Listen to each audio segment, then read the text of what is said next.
DGISPR साहब बड़े दिनों बाद नमूदार हुए हैं, लेकिन वो भी चुप चुपीते छुप छुपा के, और इस्लामाबाद में उन्होंने कुछ सहाफ़ियों और एंकर्स, सीनियर एंकर्स को ब्रीफिंग दी है और साथ कहा है कि जी मेरा ना नहीं लेना। तो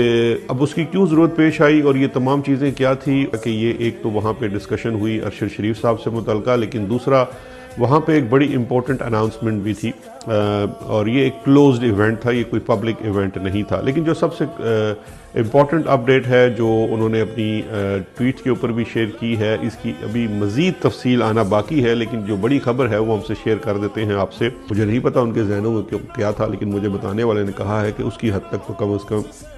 उसकी जहन में तो फ़ौरन शहीद अरशद शरीफ आ गया, क्योंकि इसका मतलब ये है कि DGISPR जो है वो रिमाइंड करा रहा है सहाफ़ियों को कि आप में से जो कोई भी उनकी दी हुई हद को पार करेगा तो फिर हम काम पूरा करते हैं। क्योंकि काम पूरा करना जो है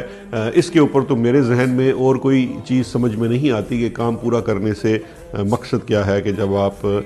किसी की तरफ जाते हैं। ये उन्होंने वाजे नहीं किया कि उसकी परफॉर्मेंस सूबे में नहीं है या उनके इंटरेस्ट के लिए नहीं है, लेकिन उन्होंने एक किस्म से अली अमीन से अपने हाथ धोए और बाकायदा तौर पर उन्होंने अली अमीन को